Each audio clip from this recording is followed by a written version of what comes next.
আমাদের গ্রামের শেষে একটা পুরনো জমিদার বাড়ি আছে। দিনের বেলায় সবাই সাহসী, কিন্তু রাত হলে কেউ ওদিকে তাকায়ও না। মাঠে রাফি ও বাবলু বসে আছে। গতকাল নাকি ওই বাড়ি থেকে কান্নার শব্দ এসেছে। মানুষ গল্প বানাতে ভালোবাসে। ঠিক তখন কাদের কাকা আসে। কাদের কাকা ধীরে ধীরে বললেন, ওই বাড়িতে যে ঢুকে সে নাকি পালিয়ে আসে। এই কথা শুনে বাবলুর সাহস 90% কমে গেল। যে আজ রাতে গিয়ে ছবি তুলে আনবে তাকে আমি 200 টাকা দিব। আমি যাব না, কিন্তু 200 টাকা? চল রহস্য বের করি। টাকার লোভে বাবলু সাহসী হওয়ার অভিনয় শুরু করলো। বাতাস, দরজা, ঘর ঘর শব্দ। দরজা নিজে খুলল। হাওয়া হয়তো বা। হঠাৎ বাদুর উড়ে যায়। বাবলু লাফ দিয়ে উঠল। বাবলু এত জোরে লাফ দিল যে নিজের ছায়াকেও সে ভূত মনে করলো। ধুলো, পুরনো ছবি, দেয়ালে চোখের মতো ছবি।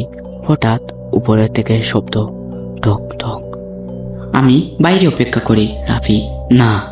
একটা দরজা ধীরে ধীরে বন্ধ হয়ে বাতি নেমে যায়। বাবলু কাঁপছে। রাফি সাহস দেখালেও ভিতরে ভিতরে সেও ভয় পাচ্ছিল। আর বাবলু সে প্রায় কাদার অবস্থায়। হঠাৎ সাদা ছায়া দেখা যায়। দুজন দৌড়ে দেয়। বাবলু তখন বলে উঠল, আমি আর পারতেছি না। সে বাথরুমে ঢুকে দরজা লাগায়। ভয় পেলে মানুষ দুই জায়গায় যায়, মায়ের কাছে অথবা বাথরুমে। বাবলু দ্বিতীয়টা বেছে নিল। রাফি বাইরে দাঁড়িয়ে। হঠাৎ কল নিজে নিজে খুলে যায়। বাবলু চিৎকার দিয়ে উঠল। রাফি দেখে মেঝেতে তার। সে বুঝে কেউ সেট আপ করেছে। দূরে আলো দেখা যায়। তার উপরে যায়। একটা রুমে প্রজেক্টর চলছে। সাদা ভূতের শ্যাডো তৈরি হচ্ছে। বাবলু, এটা মানে ফেক। দেখা যায় কাদের কাকা। কাকা বই দেখাচ্ছিলেন যাতে মানুষ বাড়িতে না আসে, কারণ সে এখানে পুরানো জিনিস জমা রাখে। রাফি বলে উঠল, তাহলে ভূত নাই? কাকা বললেন, মানুষ সবচেয়ে বড় ভূত।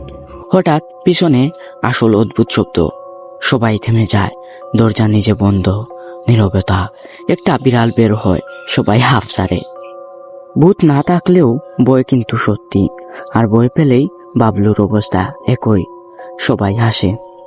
দ্য নেক্সট এপিসোড, রাত 12টার কল।